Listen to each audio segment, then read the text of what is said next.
How's it going, everybody? I get a lot of comments on here and Instagram about how to get started selling prints as a designer, so I thought I'd finally make a guide for you all. Let's get into it. So the first things first is you got to make sure you have your artwork set up properly. So this is a collab I actually did with another artist named Archfiend. The ideal size is something like this, 4:5 ratio, which is good because it's also the portrait size for Instagram. To set this up, you're going to want to have your thing in image size and make sure you're around 300 DPI for the best print quality, and for your inches, 16:20. With this resolution and everything, you're good to print at 8:10, 16:20, and even 24:30. Another important thing is you want to make sure you have a clean edge like this, or at least some kind of bleed. That way when the printer cuts it, there's nothing important getting cut off, or when someone frames your poster, important information doesn't get messed up. And then having proper margins helps too. I would recommend at least maybe like half an inch or 150 pixels or so. Other than that, just do some print tests and make sure everything looks good in size, because stuff always looks different when you print it versus on screen. To make sure if you have any copy that it's all legible and everything looks good. For the final export, I usually save as either a TIFF or a PDF. Now that your artwork is set up, the next step is printing. When it comes to the printing process, you have a few options, and I'll explain some of them and the current steps that I use. The first option is pretty straightforward. It's having your own printer to use. If you are going to use this strategy though, however, you'll probably be limited to 8:10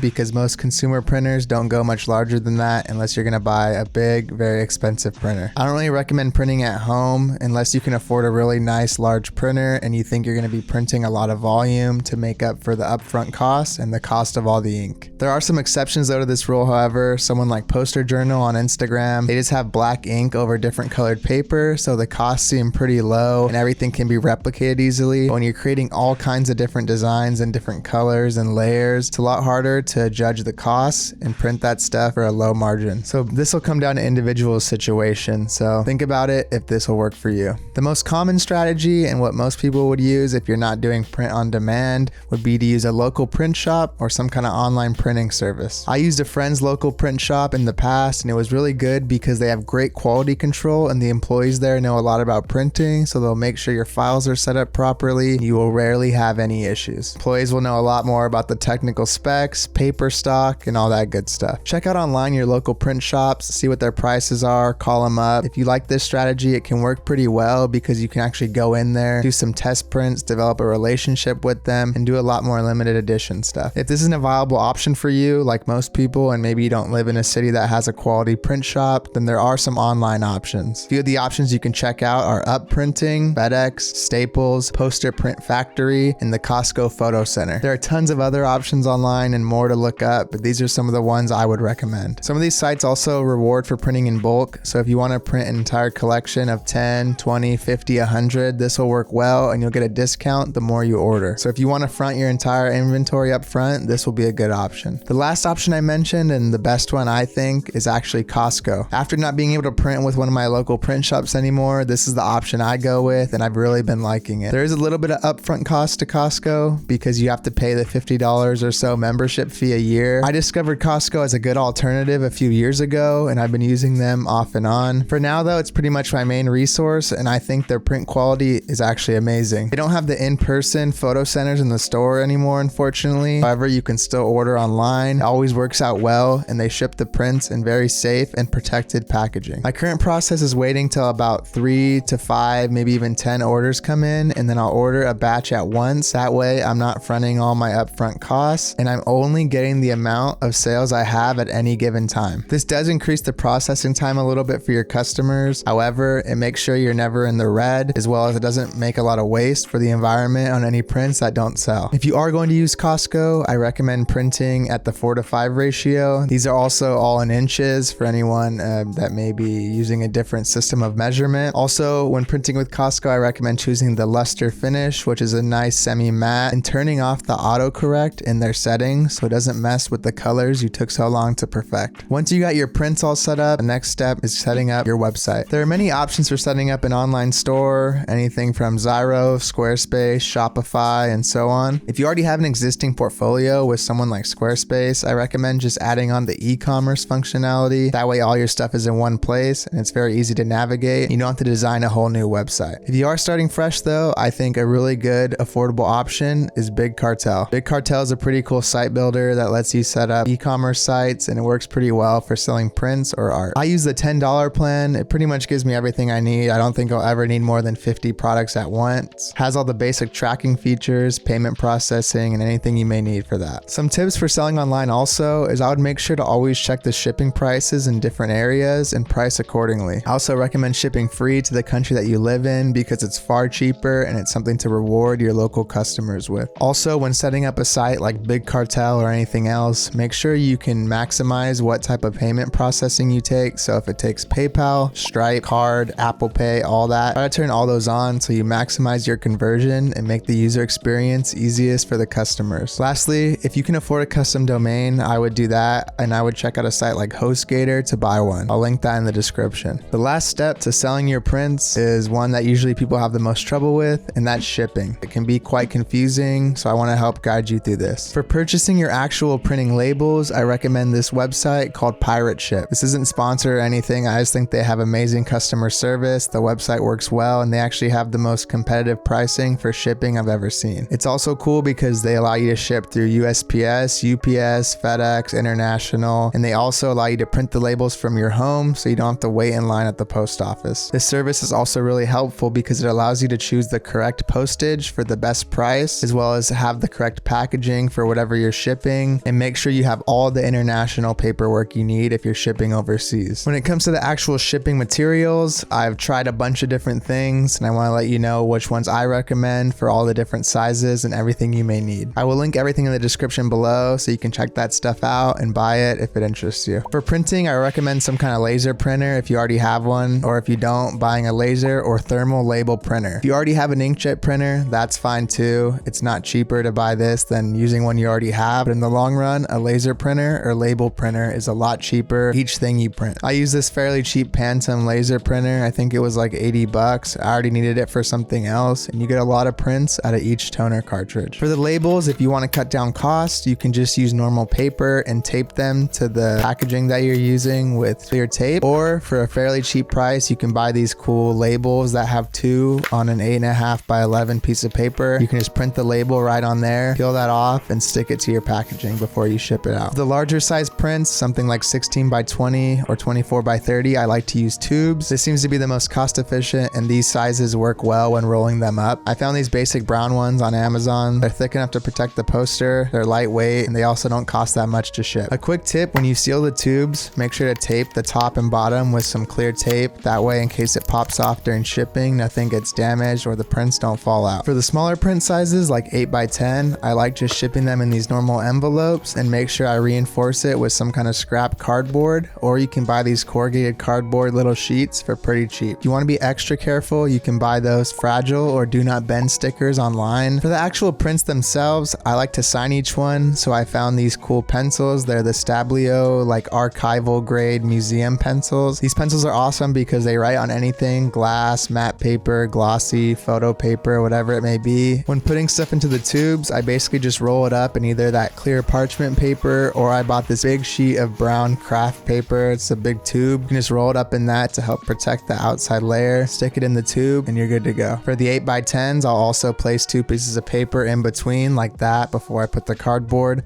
just to give it another little protective layer. I hope this was helpful to you, and I'm excited to see you guys set up some of your print stores. All the stuff I mentioned was linked in the description, and if you want to learn some more stuff, you can check out this playlist here. That's it for now. Peace.